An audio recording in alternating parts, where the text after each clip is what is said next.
The White Rose Resistance Group, a struggle for rights and the responsibility to resist. Such a fine sunny day, and I have to go. But what does my death matter, if through us thousands of people are awakened and stirred to action?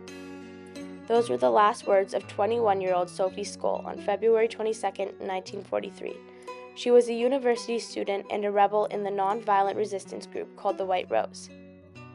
In Munich, Germany during World War II, an anti-Nazi resistance group made up of students and a professor fought against laws that limited their individual rights and voiced their opinions by writing and distributing leaflets to inform others. This group, the White Rose, took responsibility by risking their lives to fight against Hitler, these unjust laws and violent actions. By doing so, this small group of people encouraged other German citizens to resist and stand up for their rights. The Nazi ideology was that there were superior and inferior races. The German or Aryan race was superior and other races, especially Jews, were inferior. Hitler wanted not only to rid the Aryan race of Jews, but also the other minority groups such as homosexuals and the disabled. Hitler went to the extreme. He believed that the Aryan race should be dominant and that if the Aryan race was pure, Germany could be the strongest nation in the world. At first, people were intrigued and for some even fully invested in the Nazi values, for it was Hitler and the Nazis who had helped relieve the nation from the gripping depression. But once Hitler's actions came into the open, killing many people, sending Jews and other minorities to concentration camps and away from the public view, arresting anyone who openly criticized the Nazi government, as well as other unjust and terrible things. Many people, including the members of the White Rose, were disconnected. They realized that Hitler was not making Germany better. He was limiting their rights as German citizens and people. The Nazi government was creating laws that removed Jews from political opponents, from civil jobs, only allowed Aryan men to serve in the military, and took away the freedom of the press, the freedom of speech, and the freedom of protest. The members of the White Rose were angered, and they chose to do something about it. There were 6 core members of the White Rose: Alexander Skirmor, Sophie and Hans Skoll, Christoph Probst, Willy Graf, and Kurt Huber, a university professor of philosophy and accredited scholar of folk music. The Skolls grew up in the upper middle-class family. When the Nazis came to power in January of 1933, Sophie and Hans were enthusiastic followers of the National Socialist cult of youth. They believed in the Nazi propaganda at the time. Sophie later joined the BDM, or the League of German Girls in English. The League promoted the Nazi ideology in girls and taught them the Nazi values. In 1936, Hans was promoted to leader in his local Hitler Youth group and was chosen to be the flag bearer for Hitler Youth in Nuremberg rally in 1936. His older sister Inge recalled, Hans underwent a remarkable change. The leaders had told him that his songs were not allowed. Why should he be forbidden from singing these songs that were so full of beauty, merely because they had been created by other races?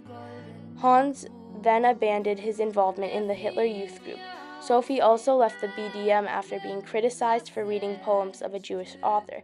She said, "Whoever doesn't know Heen does not know German literature." Elizabeth Skoll said that during this time, the Skoll kids became opposed to the government and felt unsatisfied by the reality of living in Nazi Germany. Hans met Alexander Schmorell and Willy Graf during an army medical training in 1941. Alexander introduced Hans to Christoph Probst, a close friend of Alexander's from high school, in the spring of 1941. The 4 bonded over their shared beliefs and created a resistance group, the White Rose. Later, Sophie would join the group at university. In the first leaflet, they wrote, "Therefore, in this last hour, every individual must arm himself as best as he can, aware of his responsibility as a Christian and Western civilization member.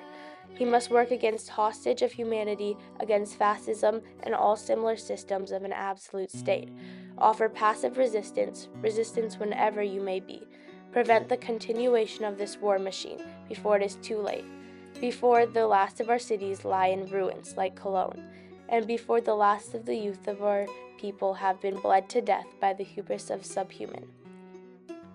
This paragraph from the leaflet meant that as a person of Western society, it is their responsibility to stand up and fight, to resist in any way possible. These words also meant that now is the time to take responsibility to resist, before the country is in ruins. Dr. Alexandra Lloyd, a lecturer in German studies at the University of Oxford, director of the White Rose Project and the author of Defying Hitler, a book on the White Rose, reiterated these ideas when she said, "When these words first rang out, after nearly a decade of Nazi rule, they were outrageous, shocking, and seriously dangerous. Not only were they calling on people to resist the regime, but they also attacked Germany's leader, the Führer, Adolf Hitler." The next 3 leaflets were written and distributed in June and July of 1942. Of the first 4 leaflets, the third was the most famous because it was outwardly and clearly voiced that they supported the defeat of the Nazi regime, and it proposed ways German citizens could resist the Nazi government. The leaflet also said, "Why do you permit this autocrat to rob you of one sphere of your rights after another, little by little, both overtly and in secret?" This was the main reason that the White Rose fought against. They fought against unfair laws, including the Nuremberg laws and other laws that were limiting their rights, the rights of Jews and other Germans. They made it their responsibility to fight for, inspire, and encourage others to fight for rights with no limitations and to have freedom of press, protest, speech, and expression. In the 6th leaflet, the group wrote, "The German people look to us. The responsibility is ours, just as the power of the Spirit broke the Napoleonic terror in 1813. So too will it break the terror of the National Socialists in 1943. In an interview with École Polytechnique, Wolfgang Huber, the son of Kurt Huber, spoke about what the White Rose stood for and the main idea of what they were trying to achieve. So I think the basic idea of the White Rose was to fight for the freedom of expression, the freedom of the press, the freedom of opinion. I think this was the center of what they thought. Wolfgang is saying that the basis of the White Rose was a resistance organization that was made it their responsibility to fight for the rights of German citizens, rights with no limitations. Sophie and Hans were distributing the newest leaflet around the campus of the University of Munich during a lecture. Before the bell rang, Sophie made the decision to throw the rest of the leaflets off a stairwell and into the hall where students would be walking through moments later. Unfortunately, a janitor who had supported the Nazis saw her do it and reported it to the Gestapo. On February 18, 1943, she and Hans were arrested, tried and convicted of treason.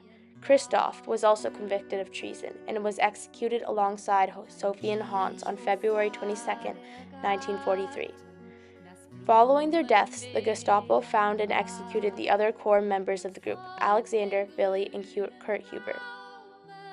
Rachel Herring, a member of the White Rose Project at the University of Oxford, said, "I think the White Rose has many legacies. The legacy it's most well known for, which is the legacy of resistance, of free thinking, of staying true to your principles in a situation and regime where it is incredibly hard to do that." The White Rose movement's main goal was to fight for the rights of people. Although they lost that fight, the White Rose group paved the way for many anti-Nazi and human rights groups such as the Baha'i B'Narith Youth Organization in 1944 and the Holocaust Learning Experience. Other organizations would take up the responsibility, like Amnesty International, which began in 1961 and promotes human rights across the globe, and Human Rights Watch, which investigates abuses, exposes human rights violations, and pressures those with power to change. Throughout the last 83 years, individuals have also chosen the route of responsibility and resisted injustice to stand up for rights. People like Eleanor Roosevelt and the Declaration of Human Rights, Mahatma Gandhi and the Fight for Freedom by Nonviolence, Fannie Lou Hamer and the Civil Rights Movement, and the right to vote. Finally, kids like ourselves, Malala and Greta Thunberg, stood up for education and environmental actions despite adults who tried to hurt them. If a person cannot even summon the strength to demand his rights, then there is nothing left for him but destruction. Hans Skoll.